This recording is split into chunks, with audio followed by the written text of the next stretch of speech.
Veoma uvrijeđen na neistine i negativnu propagandu naspram Hrvata, ravnatelj kampa nam je između ostalog rekao: na tisuće naših vojnika pokazati koji su mršaviji puno od onih ljudi, a vidio sam isto to da uvlače stomake samo da bi prikazali se kako su Hrvati zli ljudi. To nije točno i to ja se s tim ne mogu nikada složiti, niti tako mogu. A ujedno njihovi ovdje jedu iz istog lonca odakle jedem i ja, i izbjeglice, i hrvatski vojnici Hrvatskog vijeća obrane, pripadnici Hrvatskog vijeća obrane.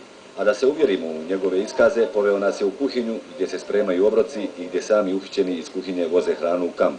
Ovdje kuhamo za vojnike, zatvorenike i izbjeglice. A šta je za večeras za večer? Za večeras je na jelovniku jedinstvena riža, jetra na kiselo i grožđe.